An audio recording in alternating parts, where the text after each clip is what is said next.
Te dijeron que Wounded Knee fue una tragedia. Los documentos del Departamento del Interior hablan de concesiones mineras y reservas de petróleo, mientras Hollywood te vendía la imagen de un ejército perdiendo el control en una matanza caótica. Geólogos gubernamentales ya habían mapeado yacimientos bajo tierras Lakota que casualmente necesitaban ser liberadas de resistencia nativa. Esto no es teoría conspirativa. Son contratos, mapas geológicos y telegramas que permanecieron archivados durante décadas, y lo que revelan cambia todo lo que creías saber sobre el 29 de diciembre de 1890. Empecemos por lo que no te cuentan en los libros de texto. Wounded Knee Creek, en Dakota del Sur, es el lugar donde murieron entre 250 y 300 personas, en su mayoría mujeres y niños Lakota. No fue elegido al azar por la historia. Para entender esto necesitas saber algo sobre geología del siglo XIX. Desde 1870, expediciones científicas recorrían las grandes llanuras con un propósito que iba mucho más allá de la cartografía básica.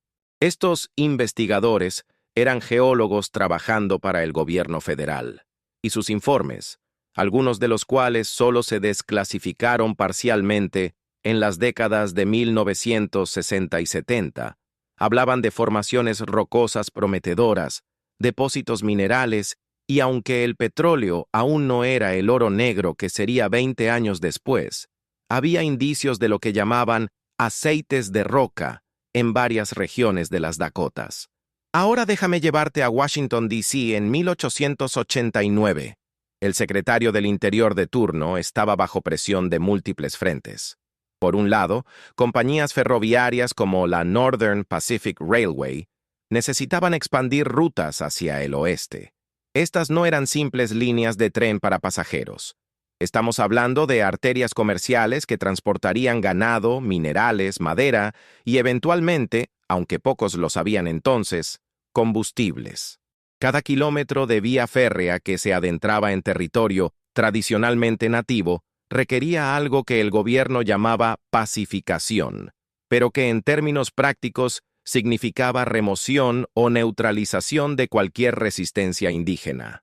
Los ejecutivos de estas compañías ferroviarias, muchos de ellos con oficinas en Nueva York y Boston, no eran sutiles en su correspondencia privada.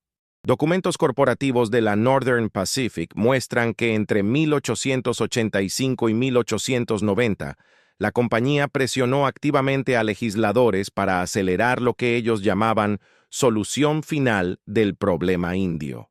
No estoy inventando ese lenguaje. Está en las cartas, pero aquí es donde la historia se pone más oscura. Los Lakota, específicamente las bandas lideradas por figuras como Sitting Bull y más tarde Bigfoot, no solo ocupaban tierra que bloqueaba ferrocarriles, ocupaban tierra sobre algo mucho más valioso a largo plazo. Déjame darte números específicos. La región de Pine Ridge y Rosebud, donde eventualmente se establecerían reservas después de masacrar y fragmentar a los Lakota, está situada sobre lo que geólogos modernos identifican como parte de la cuenca sedimentaria de Williston.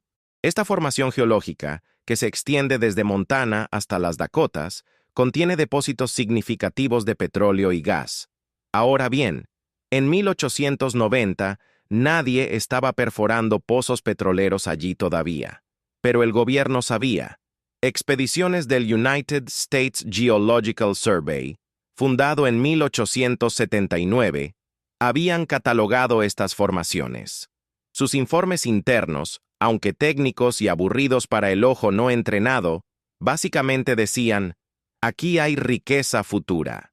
Entonces, pregúntate esto. ¿Por qué el gobierno estadounidense estaba tan desesperadamente ansioso por fragmentar y confinar a los Lakota en reservas cada vez más pequeñas justo en esa década? La narrativa oficial habla de civilización, de convertir a cazadores nómadas en agricultores sedentarios. Pero los documentos económicos cuentan otra historia. Entre 1880 y 1890, el Departamento del Interior procesó más de 300 solicitudes de concesiones mineras en territorios que técnicamente aún estaban bajo tratados con naciones nativas. 300. Empresas con nombres como Homestake Mining Company, que ya estaba extrayendo oro de las Black Hills robadas a los Lakota en violación directa del Tratado de Fort Laramie de 1868, querían más. Y detrás de estas compañías mineras había bancos. Bancos de la costa este que habían invertido millones en lo que ellos veían como el futuro. Control de recursos naturales del oeste. Ahora vamos a Sitting Bull. Te enseñaron que era un líder espiritual. Un visionario que había derrotado a Custer en Little Bighorn 14 años antes. Todo eso es verdad. Pero lo que no te dijeron es por qué exactamente el gobierno lo consideraba tan peligroso en 1890, cuando ya era un hombre mayor viviendo en una reserva. No representaba amenaza militar. Su pueblo estaba hambriento, desarmado, confinado. Entonces, ¿por qué el gobierno envió policías nativos, pagados por Washington, a arrestarlo en su casa el 15 de diciembre de 1890? La historia oficial dice que era porque apoyaba el movimiento de la danza de los espíritus, una ceremonia religiosa que supuestamente preocupaba a autoridades blancas. Eso es parcialmente cierto. Pero documentos revelan algo más. Sitting Bull estaba organizando resistencia legal contra un nuevo tratado que el gobierno intentaba imponer. Este tratado, que el gobierno llamaba Acuerdo, para que sonara menos coercitivo, proponía reducir la Gran Reserva Sioux en más de la mitad. Las tierras que querían tomar incluían áreas que, según informes geológicos internos, tenían potencial mineral significativo. La muerte de Sitting Bull no fue un accidente que salió mal durante un arresto. Fue una ejecución calculada que eliminó el último líder con suficiente autoridad moral para unir a las bandas Lakota contra la cesión de más territorio. 2 semanas después, el 29 de diciembre, tropas del 7º de Caballería masacraron a la banda de Bigfoot en Wounded Knee Creek. La narrativa estándar dice que empezó cuando un rifle se disparó accidentalmente durante un intento de desarme. Análisis forense moderno sugiere que probablemente fue así, pero lo que nunca se discute es esto. ¿Por qué el 7º de Caballería, una unidad con historial de brutalidad contra nativos y aún resentida por Little Bighorn, fue específicamente enviada a interceptar a un grupo de refugiados hambrientos y congelados que se dirigían a Pine Ridge buscando protección? Desde un punto de vista táctico, esto no tiene sentido si tu objetivo es mantener paz. Cualquier comandante competente sabría que enviar esa unidad específica a esa situación era garantía de violencia, a menos que, claro, la violencia fuera precisamente el objetivo. Ahora rastreemos el dinero. Esto es lo que ningún documental te va a decir. En 1891, apenas meses después de Wounded Knee, el gobierno federal renegoció los términos de la reserva Pine Ridge. ¿Sorpresa? Las tierras más valiosas desde perspectiva geológica fueron excluidas o reclasificadas. Para 1893, compañías mineras ya operaban en áreas que 3 años antes eran territorio garantizado por tratado. ¿Quién lucró? Homestake Mining, controlada por George Hearst, padre del futuro magnate de periódicos William Randolph Hearst, expandió operaciones significativamente. La compañía había invertido fuertemente en políticos de Dakota del Sur. Documentos muestran contribuciones a campañas de senadores que votaron consistentemente a favor de reducir tierras tribales. Esto no es especulación. Son registros públicos que simplemente nadie conectó hasta historiadores económicos empezaron a rastrear el dinero décadas después. Pero aquí está el giro que probablemente no esperabas. El petróleo todavía no era el rey en 1890. Henry Ford aún no había popularizado el automóvil. Los hermanos Wright no habían volado. Entonces, ¿por qué estoy hablando de concesiones petroleras? Porque las personas que controlaban la política occidental estadounidense en esa época no pensaban en el presente inmediato, pensaban en décadas. Documentos del Departamento del Interior de esa época muestran que funcionarios gubernamentales recibían regularmente informes de geólogos sobre recursos naturales en territorios nativos. Estos informes clasificaban tierras por potencial futuro. La palabra futuro aparece constantemente. Ellos sabían que aunque el petróleo no fuera crítico en 1890, lo sería. Y quien controlara esas tierras cuando eso sucediera tendría poder económico masivo. Entonces veamos lo que pasó después. Entre 1900 y 1920, la industria petrolera estadounidense explotó. Dakota del Sur y regiones circundantes vieron las primeras perforaciones exploratorias serias. Para 1925, compañías petroleras operaban en áreas que habían sido territorio Lakota, garantizado por tratado apenas 35 años antes. ¿Quiénes eran estas compañías? Standard Oil, que John D. Rockefeller había construido en un monopolio antes que el gobierno la fragmentara en 1911, tenía operaciones en la región. Después de la fragmentación, las compañías resultantes, incluyendo lo que eventualmente se convertiría en Exxon y Chevron, todas tenían presencia en las Dakotas. Los documentos de concesión muestran que compraron derechos de exploración del gobierno federal a precios ridículamente bajos. Estamos hablando de centavos por acre para tierra sobre yacimientos que eventualmente producirían millones de barriles de petróleo. Y aquí está lo verdaderamente perturbador. Los Lakota intentaron resistir legalmente.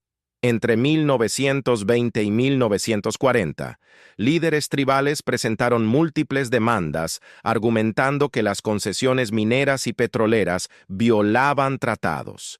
Estas demandas fueron sistemáticamente rechazadas o retrasadas en cortes federales durante décadas. Mientras tanto, la extracción continuaba. Para cuando la Corte Suprema finalmente reconoció en 1980 que sí, las Black Hills habían sido robadas ilegalmente y sí, los Lakota merecían compensación, el daño económico estaba hecho. La Corte ofreció $105 millones. Los Lakota rechazaron el dinero, querían la tierra. Ese dinero sigue en fideicomiso, acumulando intereses, ahora vale más de $1,000 millones. Los Lakota aún dicen, las Black Hills no están en venta, pero mientras tanto, empresas extractivas han generado literalmente miles de millones extrayendo recursos de esas tierras robadas. Pero necesitamos hablar de algo que la mayoría de la gente no conoce. Wounded Knee 2. En 1973, activistas del movimiento indígena americano ocuparon Wounded Knee por 71 días en protesta contra corrupción tribal, brutalidad policial y, crucialmente, explotación continua de recursos naturales en tierras nativas. Esto no fue coincidencia histórica. Los líderes de esa ocupación citaban específicamente la masacre de 1890 como el momento en que el gobierno abrió camino para lo que ellos llamaban colonialismo de recursos. Tenían razón. Durante la ocupación de 1973, uno de los temas principales de negociación era la revisión de contratos mineros y petroleros en reservas. El FBI rodeó el lugar. Hubo tiroteos. 2 activistas murieron. El gobierno eventualmente acordó investigar problemas tribales. Adivina qué pasó con esa investigación sobre contratos de recursos. Nada significativo. Las concesiones petroleras continuaron. Ahora, hablemos de agua, porque antes del petróleo, el verdadero poder en el oeste estadounidense era el agua. Las tierras Lakota no solo estaban sobre minerales y eventual petróleo, controlaban acceso a acuíferos y ríos cruciales. El río Missouri fluye directamente a través de territorio tradicional Lakota. Quien controla el Missouri controla irrigación, transporte y, eventualmente, generación eléctrica con represas. Entre 1890 y 1940, el gobierno federal construyó múltiples represas en el Missouri, inundando tierras tribales y reubicando comunidades nativas sin compensación adecuada. Estas represas generaron electricidad que alimentó expansión industrial en toda la región. ¿Quién lucró? Compañías eléctricas privadas que compraron energía del gobierno a tarifas subsidiadas. Una vez más, los Lakota demandaron. Una vez más, las cortes retrasaron decisiones durante décadas. Entonces volvamos a 1890. Ahora que sabes lo que vino después, mira Wounded Knee con ojos diferentes. El gobierno declaró oficialmente el fin de las guerras indígenas inmediatamente después de la masacre. ¿Por qué tanta prisa? Porque declarar paz total permitía reclasificar tierras de zona de conflicto a tierras disponibles para asentamiento y desarrollo económico. Esta reclasificación era prerequisito legal para otorgar concesiones a empresas privadas. No podías legalmente dar derechos mineros a una compañía en zona de guerra activa, pero si la guerra había terminado oficialmente, entonces esas tierras se convertían en real estate disponible. Wounded Knee no fue solo una masacre, fue el cierre de un capítulo que permitió abrir el siguiente: extracción corporativa masiva de recursos naturales de tierras que legalmente pertenecían a naciones nativas mediante tratados que el gobierno simplemente decidió ignorar. Y aquí está algo que debería enfurecerte. Archivos del Departamento del Interior muestran que entre 1885 y 1895, funcionarios gubernamentales manipularon sistemáticamente mapas de reservas. Cuando geólogos identificaban áreas con potencial mineral o de recursos, esas áreas mágicamente quedaban fuera de límites de reservas en el siguiente acuerdo renegociado. Esto no fue incompetencia. Fue política deliberada. Un informe interno de 1892, desclasificado en los años 70, explícitamente recomienda ajustar límites de reservas basándose en informes geológicos para maximizar utilidad económica para la nación. La nación, en este contexto, significaba empresas privadas conectadas a políticos que aprobaban estas políticas. Déjame darte nombres específicos porque esto no fue abstracto. Henry Teller fue secretario del Interior entre 1882 y 1885, justo cuando estas políticas se estaban formalizando. Teller tenía vínculos financieros directos con intereses mineros en Colorado. Después de su tiempo en gobierno, se unió a directorios de múltiples compañías mineras. John Noble, quien fue secretario del Interior cuando ocurrió Wounded Knee, también tenía conexiones con ferrocarriles e intereses de tierras. Esto no es teoría conspirativa. Es conflicto de interés documentado que era completamente legal en esa época. El concepto moderno de que funcionarios públicos no deberían lucrar de políticas que implementan simplemente no existía entonces. Estos hombres abiertamente iban de puestos gubernamentales a directorios corporativos y nadie cuestionaba la ética. Ahora necesito ser honesto sobre algo. No hay un documento firmado que diga masacra a los Lakota en Wounded Knee para que Standard Oil pueda perforar en 20 años. La historia no funciona así de simple. Lo que hay es un patrón. Un patrón donde cada vez que se descubría potencial de recursos en territorio nativo, seguía un ciclo predecible. Primero, expediciones científicas bajo protección militar. Segundo, informes internos gubernamentales sobre valor de esos recursos. Tercero, tensiones aumentadas con nativos mediante violaciones de tratados o restricciones de recursos como comida prometida. Cuarto, incidentes violentos que justificaban intervención militar. Quinto, nuevo acuerdo que reducía territorio nativo. Sexto, concesiones a empresas privadas. Este patrón se repitió en las Black Hills con oro, en Oklahoma con petróleo que los Cherokee y otros intentaron controlar, en Montana con cobre, en Arizona con plata. Wounded Knee fue parte de este patrón más grande. Las compañías ferroviarias merecen atención especial aquí. La Northern Pacific Railway no solo quería construir vías a través de territorio Lakota, quería las tierras adyacentes. El gobierno federal tenía política de otorgar a compañías ferroviarias enormes franjas de tierra a ambos lados de sus vías como incentivo para expansión occidental. Estamos hablando de secciones de 40 kilómetros de ancho. La Northern Pacific recibió aproximadamente 17,000 hectáreas por cada kilómetro y medio de vía construida. Haz la matemática de cuánta tierra eso representa a lo largo de cientos de kilómetros. Estas tierras otorgadas frecuentemente eran territorio que tratados garantizaban a naciones nativas. ¿Cómo reconciliaba el gobierno esto? Simple, no lo hacía. Simplemente violaba tratados y cuando nativos protestaban, enviaba al ejército. Los ejecutivos de Northern Pacific enviaban cartas regulares a Washington presionando por mayor protección para sus trabajadores constructores de ferrocarriles. Protección significaba más tropas, que significaba más confrontaciones, que significaban más justificaciones para reducir territorio nativo.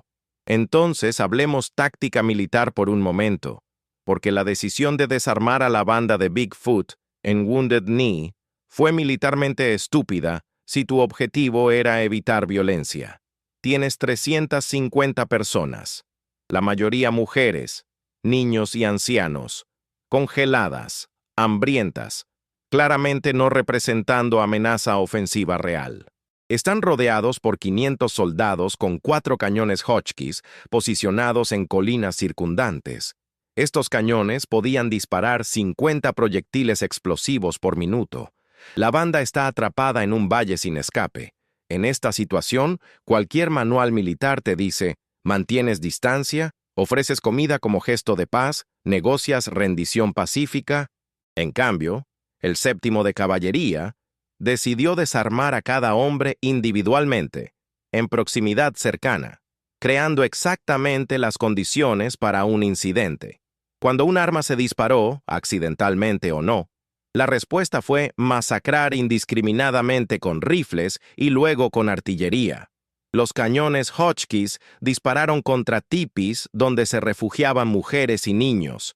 Encontraron cuerpos hasta 3 kilómetros del sitio inicial, perseguidos y asesinados mientras huían. Desde perspectiva táctica, esto no fue batalla, fue aniquilación.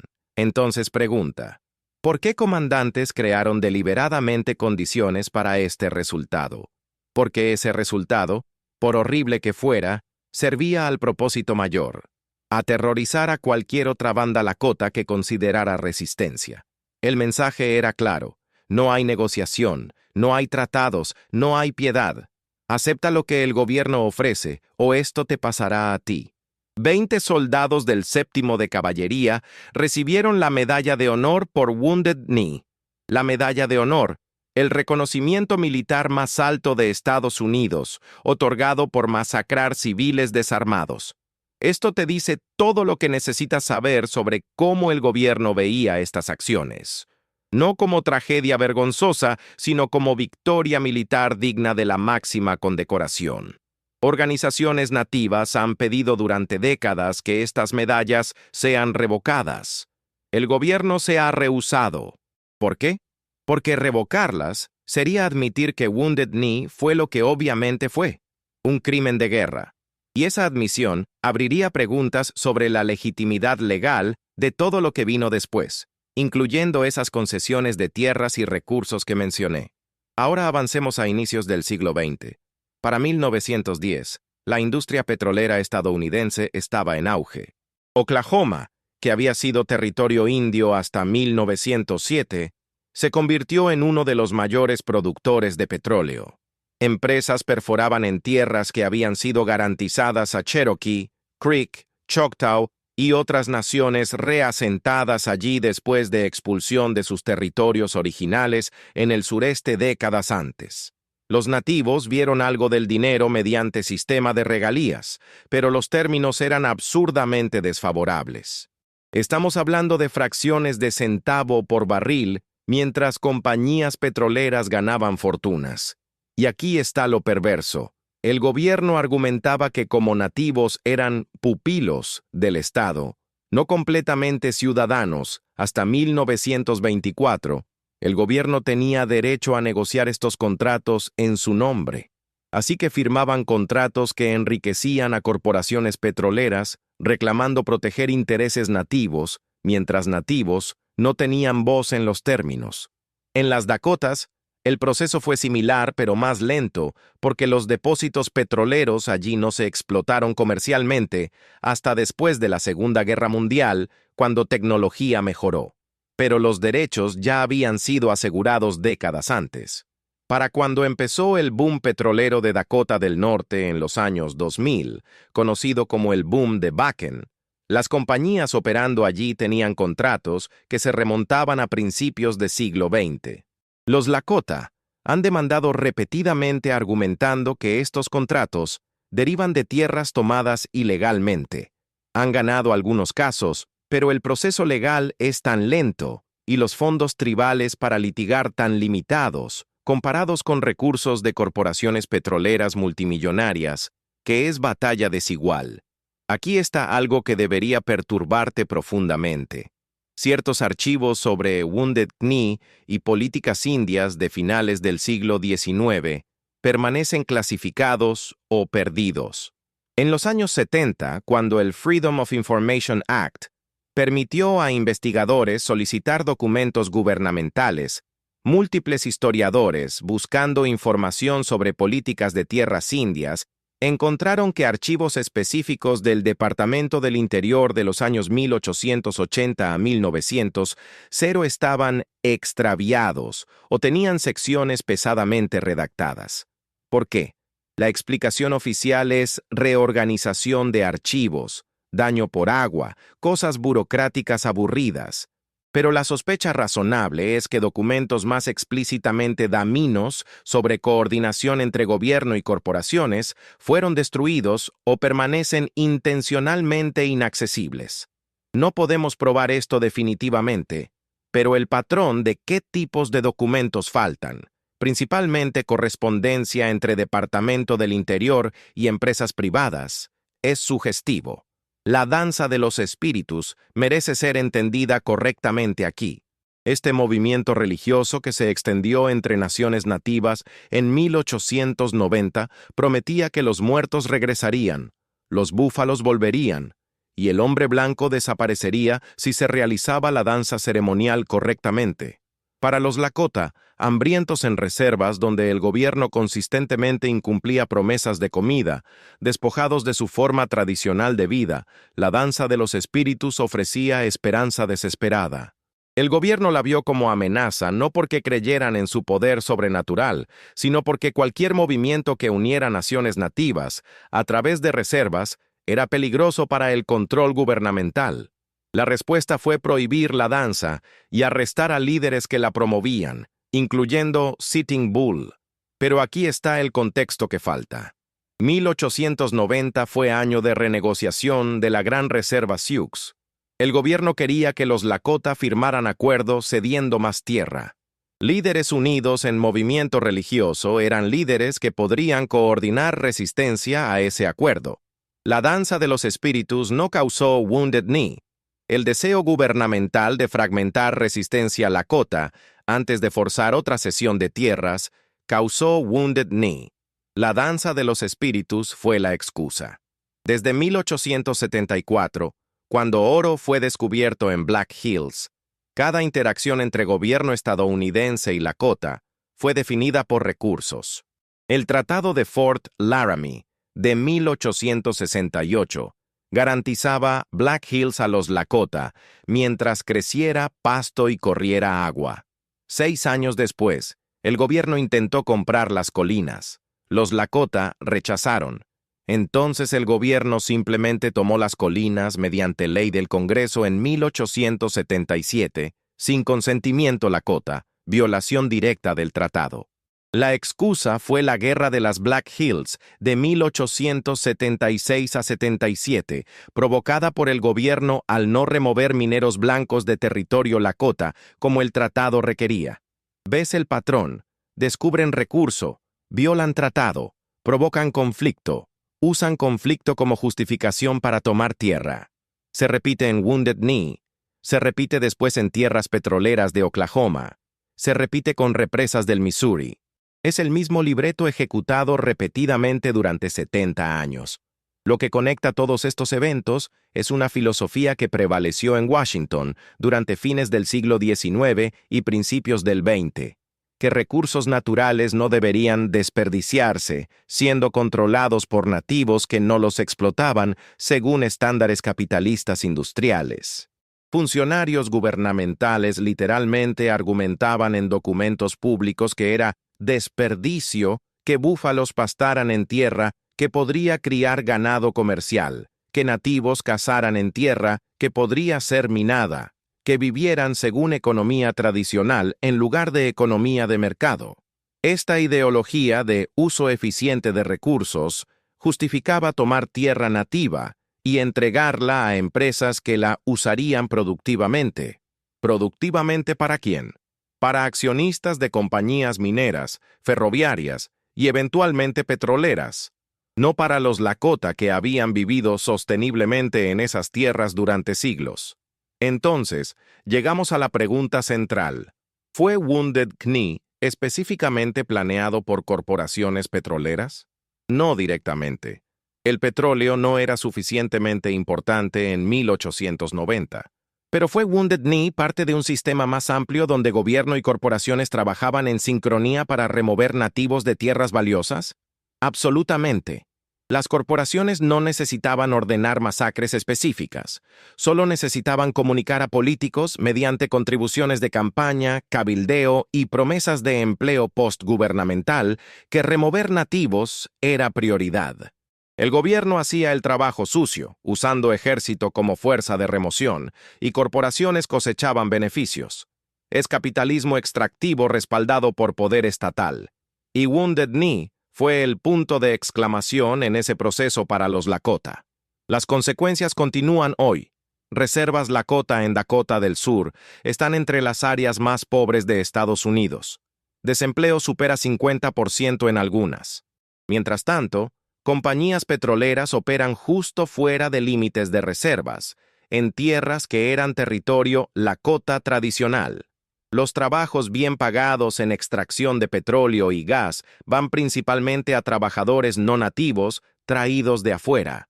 Los riesgos ambientales, incluyendo contaminación de agua y tierra por fracking, afectan desproporcionadamente a comunidades nativas cuyas reservas están río abajo o viento abajo de sitios de extracción. Es la misma dinámica de 1890. Ellos asumen los costos, otros reciben los beneficios. El oleoducto Dakota Access, que generó protestas masivas en Standing Rock en 2016, es continuación directa de esta historia. Ese oleoducto cruzaría río Missouri justo río arriba de la reserva Standing Rock. Un derrame contaminaría su fuente de agua. La compañía, Energy Transfer Partners, originalmente planeó cruzar el río cerca de Bismarck, pero relocalizaron la ruta porque residentes de Bismarck protestaron sobre riesgos a su agua. Entonces, la movieron a donde afectaría a nativos en lugar de blancos. Los manifestantes de Standing Rock lo vieron exactamente por lo que era, el mismo patrón de 1890, solo que en 2016. Nosotros conseguimos los riesgos, ellos consiguen las ganancias. La ocupación de Wounded Knee en 1973 fue liderada por el movimiento indígena americano, cuyos líderes, incluyendo Russell Means y Dennis Banks, entendían esta historia económica perfectamente. Ellos no estaban solo protestando brutalidad policial o corrupción en gobierno tribal, estaban protestando un siglo de explotación económica sistemática. Sus demandas incluían investigación del Departamento del Interior y revisión de todos los contratos de recursos en tierras tribales. El gobierno federal respondió con tanques y equipos militares. El FBI infiltró el movimiento, creó divisiones internas, arrestó líderes en cargos cuestionables. ¿Por qué respuesta tan extrema a protesta en una pequeña comunidad de Dakota del Sur? Porque si el gobierno cedía y realmente investigaba esos contratos de recursos, abriría caja de Pandora sobre un siglo de fraude legal. Habría revelado que compañías petroleras, mineras y otras operaban en tierras cuya cesión violó tratados. Potenciales demandas podrían alcanzar miles de millones. Entonces el gobierno aplastó la ocupación, hizo algunas promesas vagas sobre reformas y todo continuó básicamente sin cambios. Aquí está lo que necesitas entender sobre cómo poder y dinero funcionaron en el viejo oeste y siguen funcionando hoy. Soldados que masacraron en Wounded Knee Probablemente creían que estaban pacificando salvajes peligrosos. Políticos que escribieron políticas probablemente racionalizaban que estaban llevando civilización. Pero arriba de ellos, los que realmente movían las piezas, los ejecutivos corporativos y banqueros que financiaban campañas políticas y empleaban exfuncionarios gubernamentales, ellos sabían exactamente qué estaban haciendo. Estaban despejando tierra para extracción de recursos y usaban el ideal del destino manifiesto, la narrativa de civilizar el salvaje oeste, como cortina de humo conveniente. Cada vez que escuchas discurso patriótico grandilocuente sobre expansión estadounidense, pregúntate, ¿quién estaba comprando tierra inmediatamente después? ¿Qué recursos se extrajeron? ¿Quién lucró? Esas preguntas revelan la verdadera historia. Déjame darte un ejemplo final de cómo esto funciona. En 2023, la reserva Pine Ridge, donde refugiados de Wounded Knee buscaban protección en 1890, sigue siendo uno de los lugares más pobres de América. Expectativa de vida: 48 años para hombres, menos que muchos países en desarrollo. Alcoholismo y suicidio son epidémicos. Mientras tanto, a menos de 100 kilómetros de distancia, en tierras que fueron tomadas a los Lakota, la industria del turismo en Mount Rushmore, literalmente esculpido en las Black Hills sagradas robadas, genera millones anualmente. Empresas petroleras operan pozos en formaciones geológicas que se extienden bajo lo que era territorio Lakota. Los Lakota no ven ese dinero. Lo que ven son empleos de bajos salarios sirviendo hamburguesas a turistas o limpiando habitaciones de hotel. La riqueza extraída de su tierra va a accionistas en Nueva York, Londres, Houston. Este es el legado directo de Wounded Knee y todo el sistema que representó. Entonces, ¿qué nos enseña esta historia? Nos enseña que cuando gobiernos hablan de seguridad nacional, civilización, progreso, necesitas preguntar, ¿qué recursos están en juego? Cuando ves conflicto militar en regiones ricas en petróleo, minerales, agua, pregunta, ¿quién firma contratos de extracción después? Cuando oyes retórica sobre llevar democracia o libertad, rastrea el dinero. Mira qué corporaciones lucran. Mira qué políticos tienen acciones en esas corporaciones. Mira quién financia sus campañas. El patrón de Wounded Knee se repite constantemente. Cambian los nombres, los países, los recursos específicos. Pero la estructura es la misma. Poder estatal despeja camino para extracción corporativa de recursos. Los que viven en esas tierras pagan el costo en sangre, desplazamiento, pobreza generacional. Los que controlan capital cosechan beneficios. Y la pregunta más perturbadora: ¿cuántas de las guerras e intervenciones de hoy, presentadas con narrativas de derechos humanos o seguridad, son fundamentalmente sobre recursos? ¿Cuántos conflictos actuales tienen ese mismo patrón, donde si rastreamos los contratos firmados después, encontraríamos a las mismas corporaciones energéticas, mineras, de infraestructura, beneficiándose?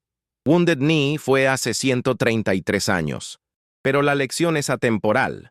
Cuando escuches narrativas oficiales sobre cualquier conflicto, busca el contrato de concesión. Busca quién compró tierra después a precio ridículo. Busca qué empresa tenía vínculos con qué político. Ahí encontrarás la verdad que Hollywood nunca te mostrará y que libros de historia apenas susurran. Los Lakota siguen en Pine Ridge, siguen en Rosebud, en Standing Rock. Siguen rechazando el dinero ofrecido por las Black Hills, robadas porque entienden algo fundamental. Su tierra no es mercancía. Es identidad, es historia, es conexión espiritual. Pero para el sistema que los masacró en Wounded Knee y sigue explotando sus recursos hoy, todo es mercancía. Todo tiene precio. Todo puede ser comprado, vendido, extraído, explotado. Y cuando algo se interpone entre ese sistema y la ganancia, ese sistema usa violencia, legal si puede, militar si debe, para remover el obstáculo. Wounded Knee fue el último obstáculo para concesiones petroleras, no porque Standard Oil ordenó una masacre, sino porque un sistema entero, desde soldados hasta senadores hasta ejecutivos corporativos, Operaba bajo lógica donde nativos eran obstáculos para progreso, y progreso significaba maximizar extracción de recursos para ganancia privada. Esa es la verdadera historia de Wounded Knee, no una tragedia aislada, no un accidente violento que salió mal, sino el punto culminante lógico de un sistema económico que requería remover nativos de tierras valiosas. Un sistema que continúa hoy, más sofisticado, más legal en apariencia, pero fundamentalmente el mismo. Si esta historia te perturbó tanto como me perturbó a mí cuando pasé años rastreando estos contratos, estos mapas geológicos, estas cartas entre empresarios y políticos, entonces compartirla es lo menos que podemos hacer, porque entender cómo el poder económico opera, cómo manufactura justificaciones morales para enriquecimiento privado, cómo usa fuerza estatal para despejar camino para ganancia corporativa, es entender algo esencial sobre el mundo en que vivimos. No solo el mundo de 1890, el mundo de hoy. Los nombres cambiaron, los métodos se sofisticaron, pero la canción sigue siendo la misma, y hasta que suficientes personas la reconozcan, seguirá tocando.